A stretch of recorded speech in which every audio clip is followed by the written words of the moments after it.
Irrationalité du comportement humain. Le comportement humain relève de l'irrationnel. Nul ne tient compte de cette évidence. Pourtant, elle explique maints phénomènes absurdes et pourtant pérennes. Le comportement humain repose certes sur quelques considérations rationnelles, mais en quantité dérisoire. Il s'y ajoute des considérations liées aux passions et aux traditions. La rhétorique classique envisage le mortel comme divisé entre raison et passion. Semblablement à Titus entre Bérénice et Rome, l'amour et le pouvoir, semblablement à Polyeucte entre la foi et son roi, entre le martyr et Félix. La tradition, ce que je nomme par ailleurs les rites, apparaît au hasard des solutions pragmatiques ainsi qu'à des éléments d'ordre symbolique. Elle n'obéit à aucune rationalité ou justification pratique. Elle se trouve revêtue d'une sacralité imméritée. Ainsi, le comportement humain est dirigé par trois forces de portée équivalente: la raison, la passion et la tradition. Conséquence. Les êtres humains prennent leurs décisions plutôt en vertu de la tradition que de la raison.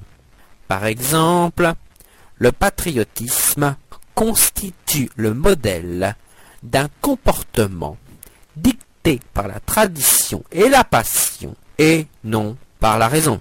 De même, notre attachement à certaines coutumes.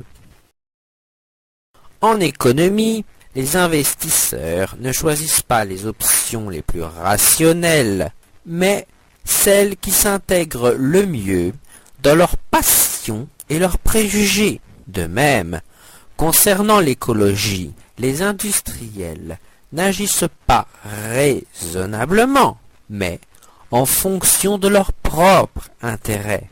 Les manifestations écologistes n'y changeront rien. Les écologistes s'expriment dans le langage de la raison, tandis que l'être humain n'agit que de façon irrationnelle. 3. Politique. De même, dans le domaine politique, soit le peuple opte pour une tyrannie héréditaire ou religieuse en fonction de vagues considérations généalogiques, arbitraires ou spirituelles, soit le peuple opte pour une démocratie. Son vote s'effectue alors non en vertu de convictions cohérentes, mais en fonction de tradition ou de sensibilité à une rhétorique. Pourtant, les analystes feignent de croire à la rationalité des électeurs.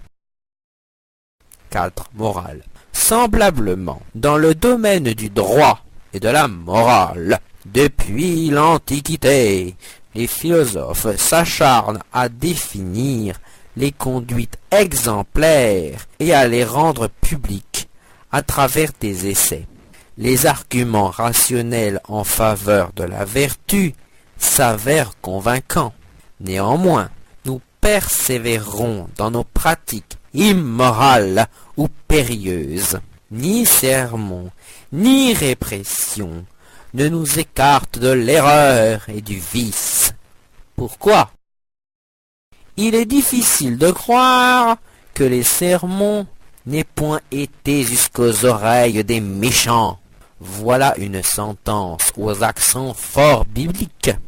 Ne serait-ce pas pour évoquer l'antiquité des concepts moraux? Il est difficile de croire que les hors-la-loi n'auraient pas compris les admonestations, surtout lorsque les criminels exercent la médecine, la jurisprudence ou la gestion d'entreprise. Dès lors, pourquoi? La seule réponse réside dans le caractère irrationnel du comportement humain. Toute autre analyse ne permet pas de comprendre la pérennité du mal dans la société humaine. Déjà,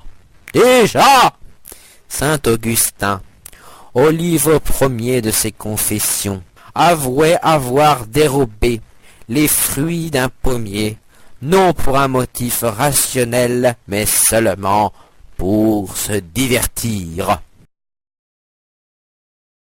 5. De la sorte, il est inutile d'imposer des sermons aux enfants. Il suffit de leur expliquer le caractère nocif de leurs délits. Néanmoins, les enfants le comprennent déjà. Ils commettent le mal de façon consciente. L'irrationalité humaine rend vaine toute espérance d'une réaction positive de leur part. 6. Religion. La croyance en Dieu et dans les créatures métaphysiques souligne l'irrationalité de notre comportement. Certains philosophes s'acharnent vainement à démontrer l'existence ou l'inexistence de Dieu. Les êtres humains croiront toujours en Dieu, sans rime ni raison. De telles recherches, fort utiles, ne concerneront que les philosophes. Les religions persévéreront, car le comportement humain échappe à la rationalité et qu'elles répondent à une nécessité psychique.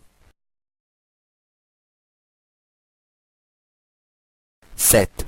Enfin, en philosophie, certaines hypothèses se voient écartées, non en vertu de leur inexactitude, mais en raison de leur caractère déplaisant. Par exemple, les philosophes privilégient l'hypothèse que l'univers a une origine, et non qu'il existe depuis l'éternité. Cette dernière hypothèse rendrait notre existence trop insignifiante. De même, nous évitons de considérer l'hypothèse selon laquelle nous ne disposerions pas de libre arbitre. Longtemps, les philosophes refusèrent a priori l'inexistence de Dieu. En empruntant un chemin plus téméraire, ils pourraient considérer l'humanité comme une erreur.